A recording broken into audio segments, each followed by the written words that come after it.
My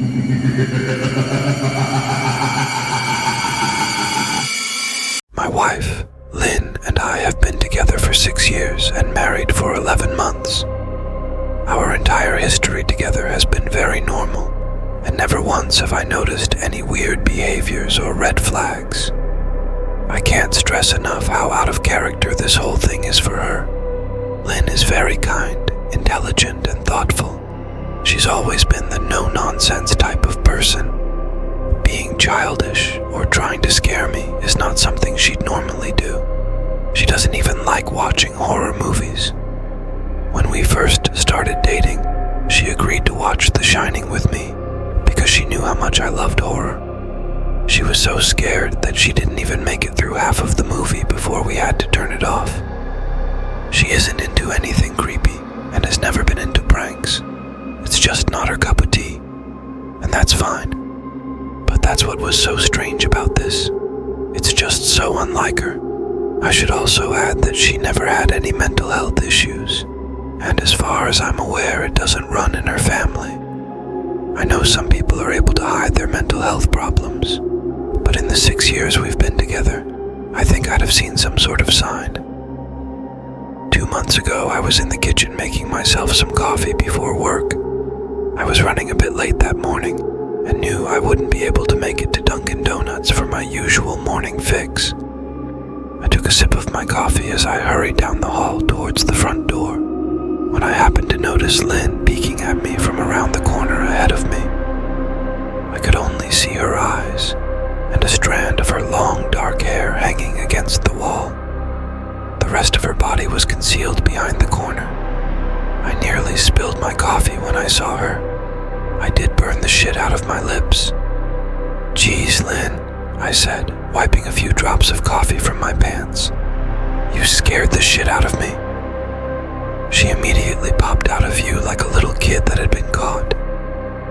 I heard her scurry off towards the living room, and by the time I got to the front door, she was out of sight. It was really weird, and just totally out of character for her, like I said. But I also found it kind of funny that she was being more playful and a little less serious. I shouted that I loved her and called her a weirdo. As I shut the door behind me, I heard her laughing. Her behavior was a bit odd, but it certainly wasn't something to call a priest over. I forgot about it by lunch, and by the time I got home, she was her normal self. I didn't bring it up, and neither did she, and life went on. The next incident happened 3 days later. It was around 2 a.m. and I'd woken up to get a drink. I was standing at the kitchen island, jug of OJ in hand, when I felt a strong feeling that I was being watched. For whatever reason, I looked down at the floor and saw my wife's smiling face staring back. She was peeking at me from the other side of the island, staring up at me with wide, unblinking eyes and grinning. Grinning like the Cheshire Cat. I screamed, I'll admit it. Not out of irritation, but fear. For some reason, at that moment, I was scared. At the sound of my scream, Lynn scuttled backwards out of my view, her hands and feet smacking the tile floor as she hurried out of the kitchen on all fours. I didn't run after her or even yell after her. I just stood there frozen in shock, wondering what fuck had possessed her to do that. It took me a little longer than I'd like to admit to go back upstairs, but I eventually did. When I got to our bedroom, Lynn was lying on her side asleep, or at least pretending to be. I stood there for a while, watching her breathing to be sure she really was asleep. I had the feeling she might jump out at me the moment I got into bed, but she didn't. I climbed into bed and she didn't even move. Her breathing was soft and deep, and I was starting to wonder if I dreamt the whole thing. The next morning, I waited for her to come down for coffee, and after handing her a mug and kissing her cheek, I decided to ask her about it. "What was that about last night?" I asked, keeping my tone light so I didn't offend or embarrass her. She frowned over her cup of coffee, shaking her head like she had no clue what I was referring to. "You were peeking at me again, from over there," I said, pointing to the spot on the floor by the kitchen my gaze, and when she looked back at me, she burst out laughing. She laughed so hard that I couldn't help but join her. "You creep me the fuck out sometimes, you know that?" I said. She giggled and set her cup on the counter and wrapped her arms around my neck. "You creep me out all the time, so I guess we're even," she teased. We said our goodbyes and left for work. As I drove, I kept thinking about how creepy it had been, seeing her grinning at me from behind the island like that. The sounds her hands made on the floor as she crawled away.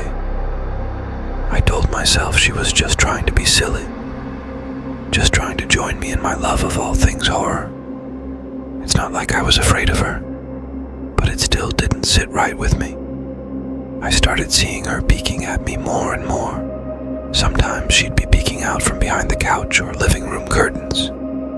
Once she even managed to get inside her grandmother's old trunk that sits at the foot of our bed. I might not have even known she was there at all had the trunk's old hinges not given her away. She'd had the lid propped up just enough so that only half of her face peeked through.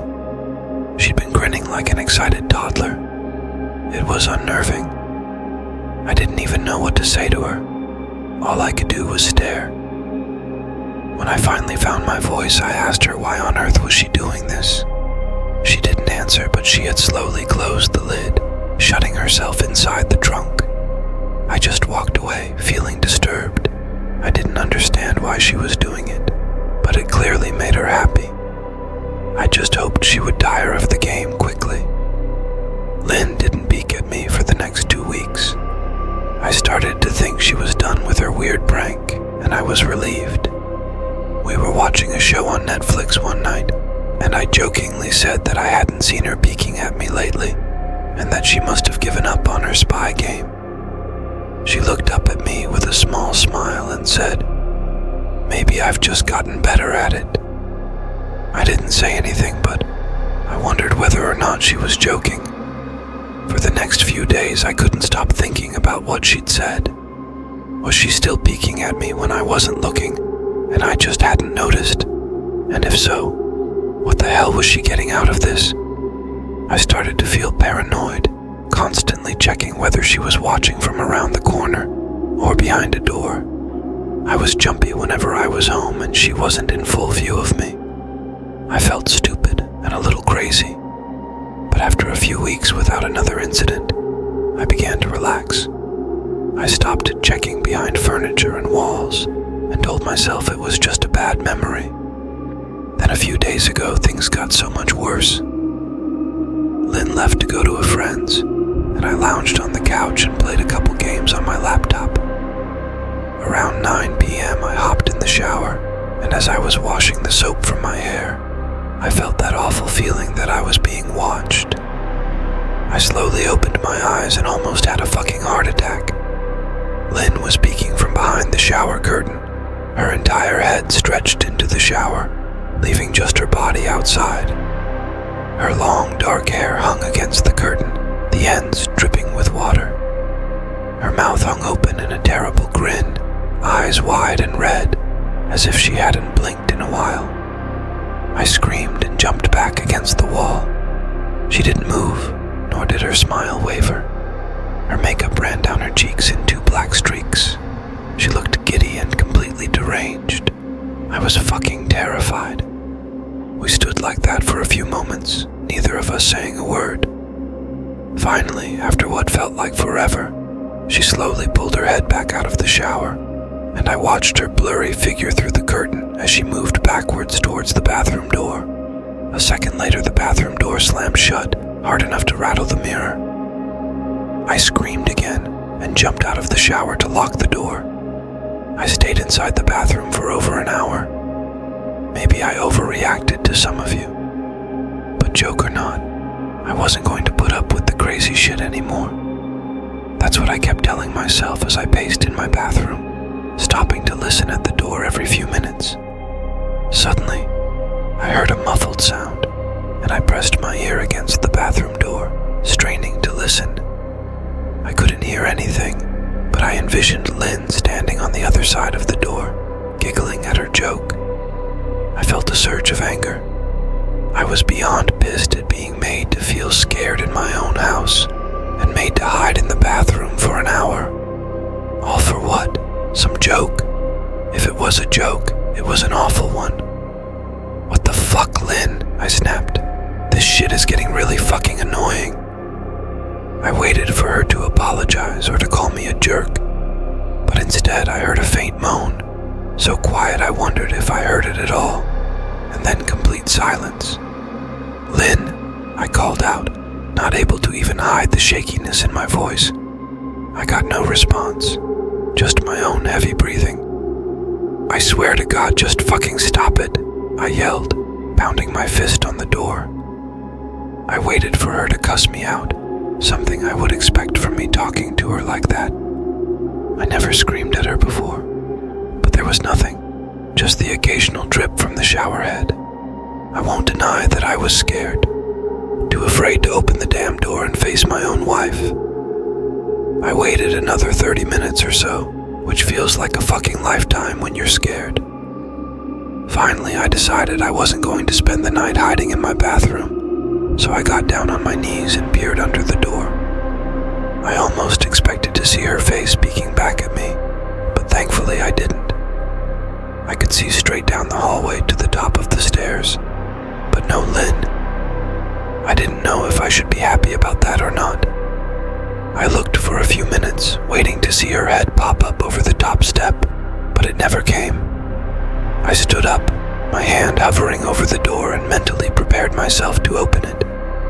I slowly turned the lock with shaky fingers, and was about to yank it open when I heard a sound that still makes me feel nauseous when I think about it. A moan, louder than before, but this time I was able to tell just where it was coming from.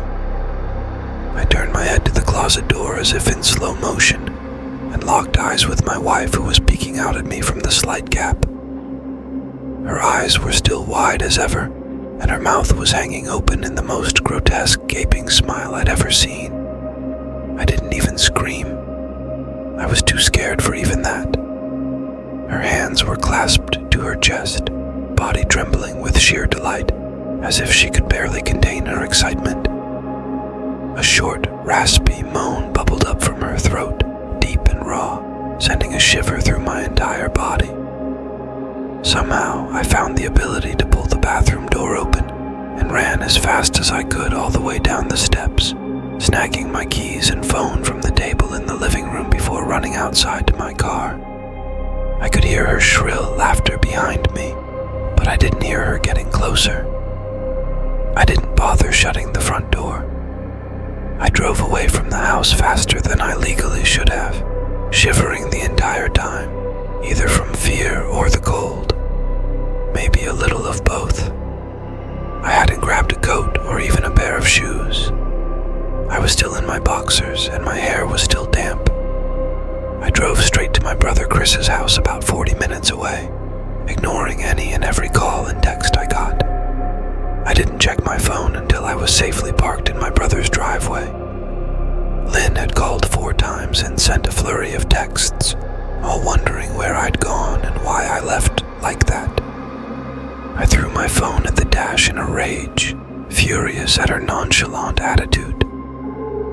My brother and his wife were surprised to see me, especially dressed in just a pair of boxers, but told me to stay as long as I needed. Chris lent me some clothes and asked me what happened. I told him Lynn and I had a fight, but didn't get into the details.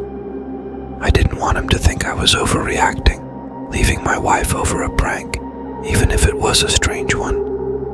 I mean, hadn't I encouraged her for years to lighten up instead of being so serious all the time? I had wanted her to relax and loosen up, but this was definitely not what I'd had in mind. I tried to sleep on their sofa, but my brain wouldn't let me sleep. Every time I closed my eyes, I saw Lynn's face staring at me from inside the closet. Knowing she'd been in there with me the entire time made my skin crawl. She'd never left the fucking bathroom at all. Instead, she slipped inside the closet and slammed the bathroom door shut to fool me. The mere thought of going back home gave me anxiety. I tossed and turned, unable to sleep. Chris ended up giving me a sleeping pill so I was able to get a little rest. My sleep was filled with terrible dreams, all of Lynn's smiling face. I woke up just as the sun started to rise. My sore body ached from the sofa and I felt drained. I knew I'd have to call Lynn at some point, but I didn't know what to say to her. I wouldn't be going home unless she gave me her word she'd never do any more creepy shit. I just wanted my wife back. Her normal, serious self never looked so good to me. I was contemplating calling her and telling her that when that familiar feeling came over me. I was being watched. I was staring at the ceiling, my heart in my throat. I didn't want to look away, but the longer I ignored the feeling, the worse it got. My eyes drifted away from the ceiling almost on their own. Her face was pressed up against the window beside the couch, staring down at me with that same gaping smile. Drool dribbled down her lips, leaving 2 long streaks down the glass. I didn't know how long she'd been there, but something told me she'd been there quite a while, possibly all night. I didn't bother screaming, though I was afraid anger trumped any fear I felt at that moment. I jumped up from the couch and pounded my palm against the glass. "Lynn, are you crazy? What the hell is wrong with you? Just go home," I shouted. "Now." She didn't move and her ghastly expression never changed. If anything, her smile only grew, as if she had never been more elated. I could hear Chris and his wife moving around upstairs, as if Lynn could hear them from her place outside. Her head twitched slightly in their direction, and she began to close her mouth slowly. Chris called my name from upstairs, obviously concerned. I turned to see him and his wife Rebecca hurrying down the steps. When I turned back to the window, Lynn was gone. The only sign she'd been there at all was the 2 streaks of drool still dripping down the glass. I tried explaining to Chris and Rebecca about waking up to see Lynn watching me through their window. They were skeptical. Who wouldn't be? Chris and I went outside to the spot in front of the window, but there were no footprints in the dirt, just a slight indent. Animal, probably, Chris guessed, and I didn't argue. He and Rebecca assumed I dreamt the entire episode, but they didn't understand, and I was too tired to explain it to them. I called out of work that day and turned my cell off. I didn't want to face Lynn. Just talking to her was too much for me at that point. I really started to believe something was irreversibly wrong with her, that no matter what promises she made, we'd never be the same again. The thought saddened me to my core. I cried most of the morning. By noon, I figured I was ready to confront her, give her one last chance to explain herself. I could at least give her that after 6 years, I told myself. I turned my phone on and saw the dozens of texts she'd sent, all from a seemingly concerned wife. "Can we talk? I love you. Please call me. I'm really worried. Can you answer? Just come home." And more of the same. All texts telling me she loved me, and she wanted me home. How worried she was. Not a damn one addressing the crazy shit she pulled. Like she hadn't been acting like a character from a Stephen King book. Even her texts were different. She normally texted novels just to tell me to pick up a loaf of bread. You'd think she'd have more to say to me after her bizarre shenanigans. I know it probably seems childish to some of you who are miles away from this situation. But if you saw the way Lynn had looked at me, how she scampered away on all fours like some wild animal, grinning at me from inside the closet like a lunatic, then I think you'd find my reaction was warranted. I ended up staying with Chris and Rebecca for another night. I didn't wake up yesterday until afternoon, and thankfully I didn't see Lynn's face watching me through the window. I don't want to pry because it's not my place. But is this fight something that can be mended? Rebecca asked. She'd made us both a sandwich for lunch, and I knew she wanted to breach the subject without seeming to be nosy. I don't know, she's like a different person, I said, choosing my words carefully. I still wasn't ready for her or Chris to know the full extent of the batshit craziness I had been dealing with. People change, Ben, but she's still the same woman you married. Maybe you both just need to talk through your issues. Whatever's going on, I'm sure it can be fixed, she said, ever the peacemaker. I think it's beyond that now. I don't think talking would help. I just don't trust her, I said. The words stung in my heart. I missed and loved my wife. But how could I live with someone like that? Living in constant fear didn't sound too appealing. Lynn loves you. She has to be absolutely crushed, she said. I don't know about that, I said. Well, she certainly seemed like it to me. I've never seen her so upset, very much unlike the Lynn I know, Rebecca said, shaking her head sadly. It took a full minute for her words to really sink in, and when they did, I felt dread worming its way through my skin. Wait, what do you mean? You saw her? You saw Lynn? I asked, my mouth suddenly dry. Rebecca nodded casually as if that fact wasn't nightmare fuel. Maybe for her it wasn't. She stopped by this morning just after Chris left for work, she said, cleaning the plates from the table. I didn't see her car though. Maybe she took an Uber or something. Beck, what did she say? Did she come inside? I asked, sweat starting to break out on my forehead. I began looking around, examining corners as though a predator lurked behind them. No, she just asked if you were awake yet, and I said that you weren't. I asked if she wanted me to wake you, but she said no. Just said to let you sleep, she said as she washed the dishes. That's all. She didn't say anything else, I asked. No, she looked awful though, like she hadn't slept in days. I think you should call her.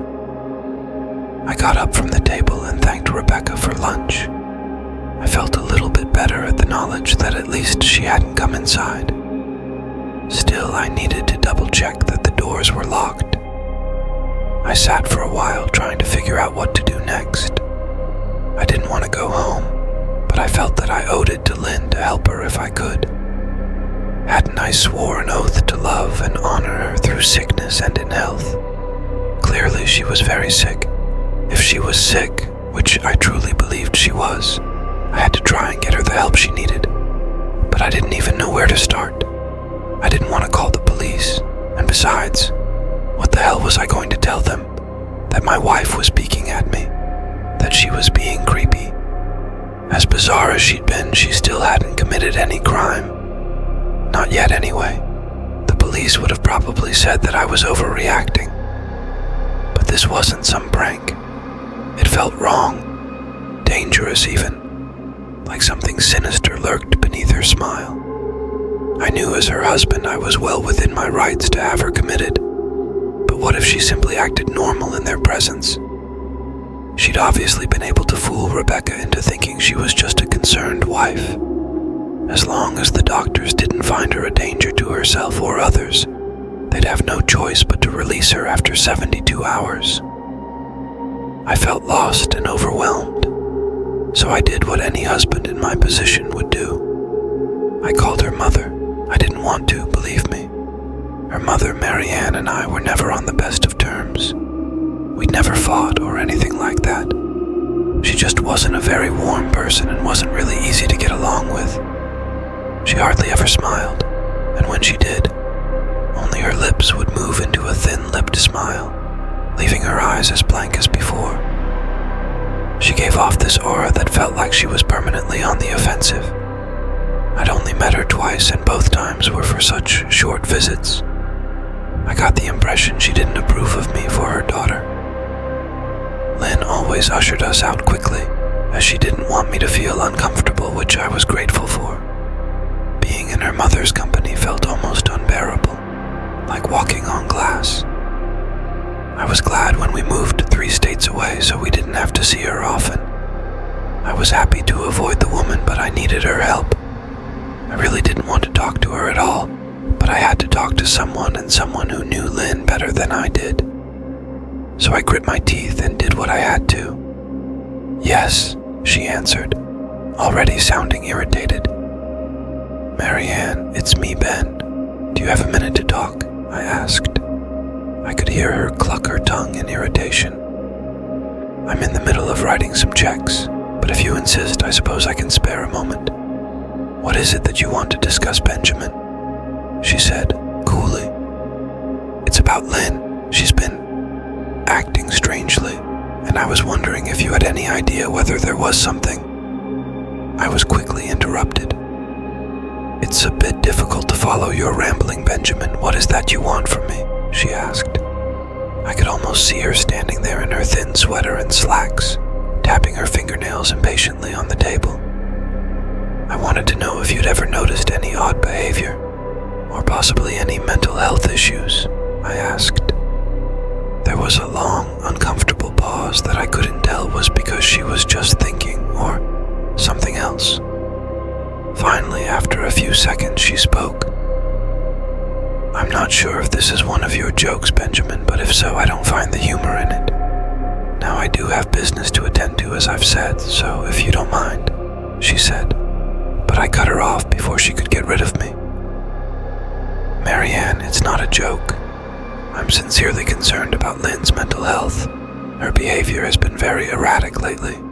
I'm very worried about her, and I figured as her mother you would be as well," I said, my frustration evident in my voice. "If you're truly concerned, then I suggest you get the health professionals involved. I don't know what you expect of me." She snapped. I could tell she was seconds away from hanging up, and for some reason I was desperate not to let her.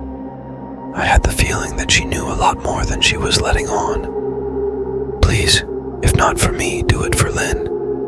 I tried. I heard a faint, shaky intake of breath, as if she were trying to hold her steely persona together but failing. "Marianne, I started. "Benjamin, I don't know what to tell you. My only advice would be to seek professional help. Do not call here again. Goodbye." I tried to call out to her, but she'd hung up. I tried to wrap my head around the call and her refusal to help me. Even if she didn't like me, why wouldn't she want to help her own daughter? I couldn't understand that. I tried to replay the conversation, desperate to find something I missed. After a while, I almost gave up, until I remembered her last words to me. "Seek professional help." She'd said those words with a bit of urgency. I could have just been grasping at straws, but no. I was sure her voice had changed ever so slightly when she'd said that, as if they were very important. What had she meant? I assumed she'd been referring to medical professionals, but maybe she was referring to someone else, someone that she didn't, for some reason, feel comfortable saying directly. Or maybe I was just desperate. I waited for Chris to get home, and after a very long and exhausting conversation with him and Rebecca, I convinced them that Lynn truly needed psychiatric help. I didn't tell them everything. I wasn't prepared to go into it yet, but I told them about our last encounter, how she'd hidden in the bathroom, peeking at me from the closet.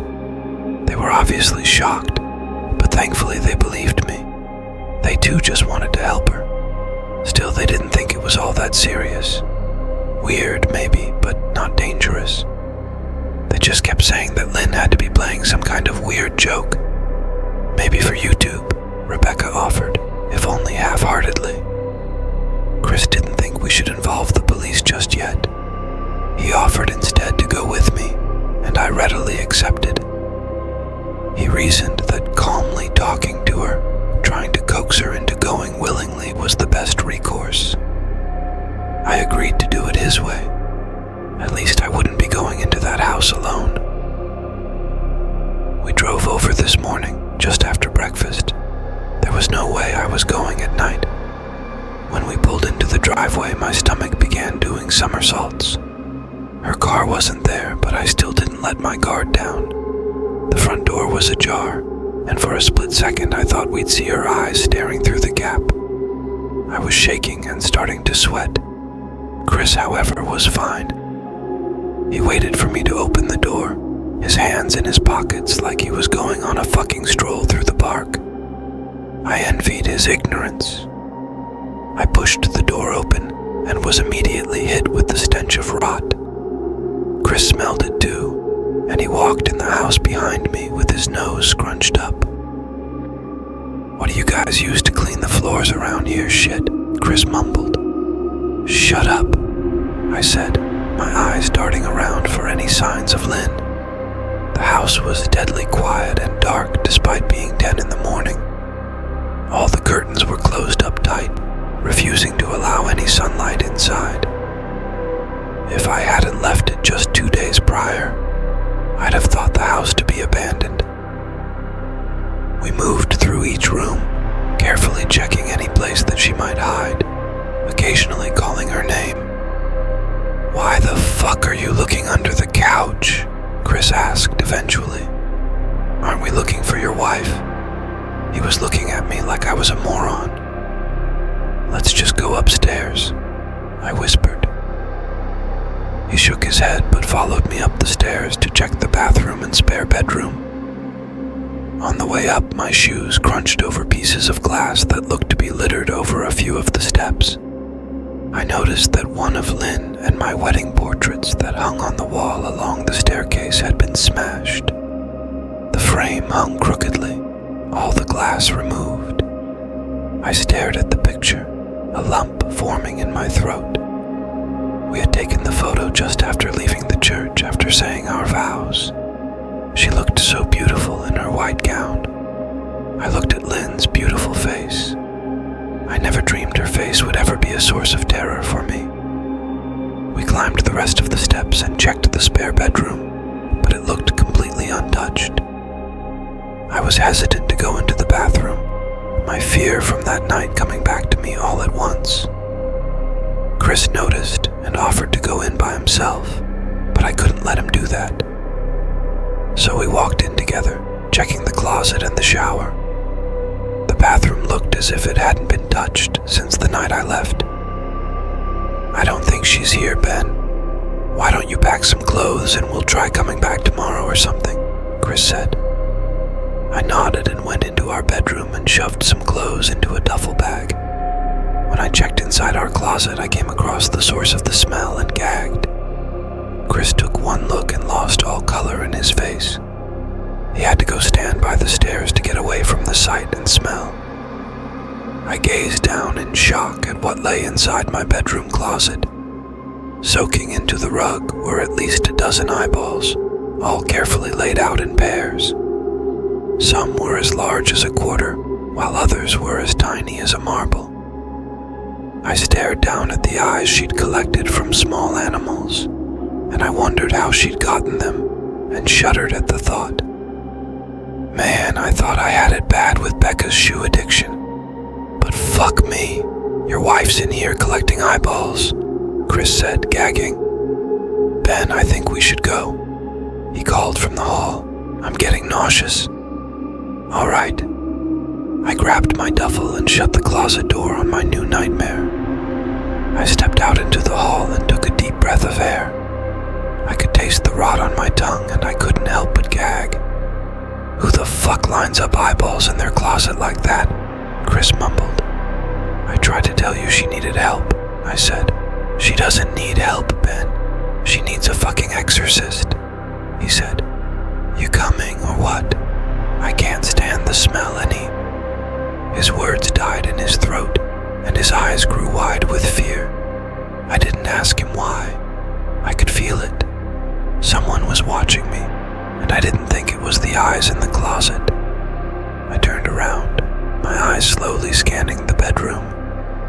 Christ, I whispered, as I finally saw what we'd missed.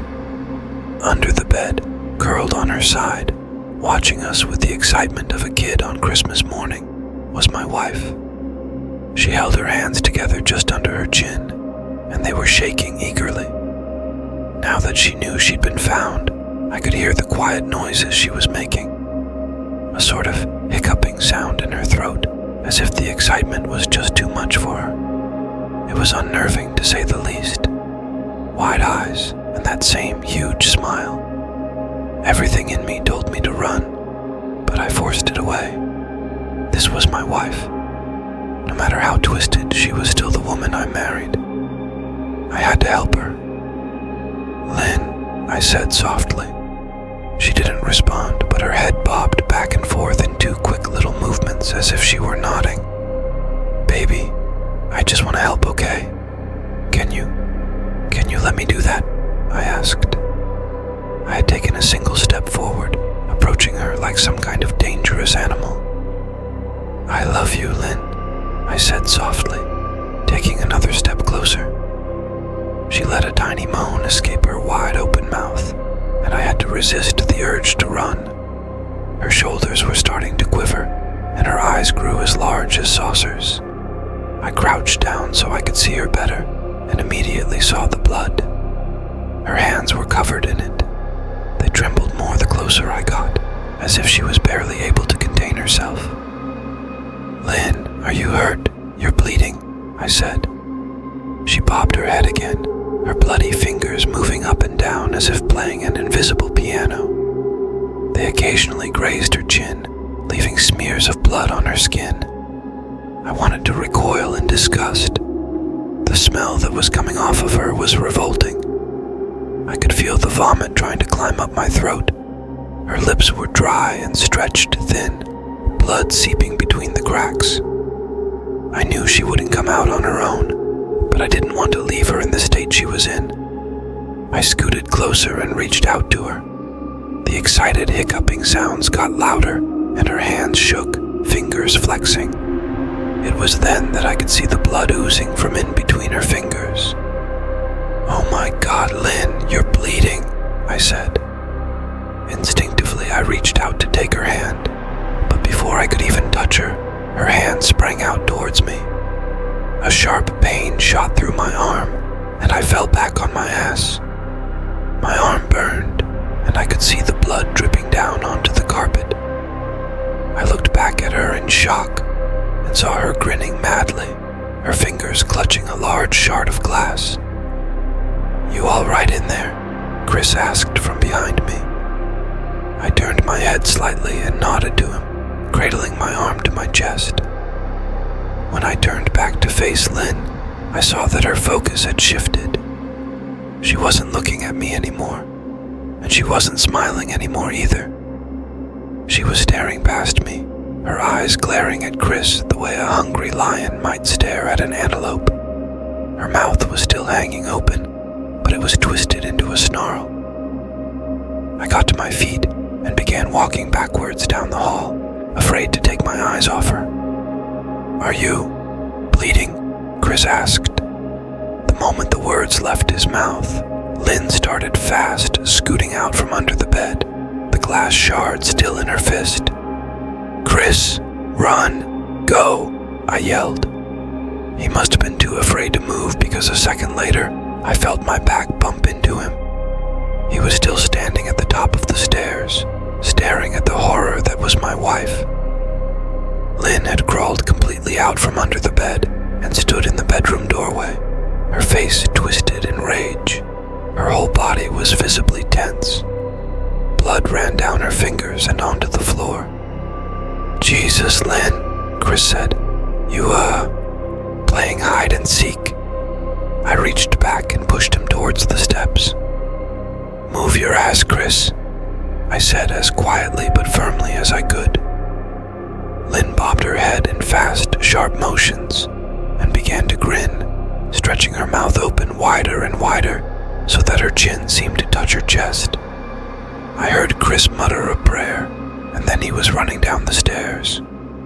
I stood at the top of the steps, stuck between the love for a woman who clearly needed serious help and self-preservation.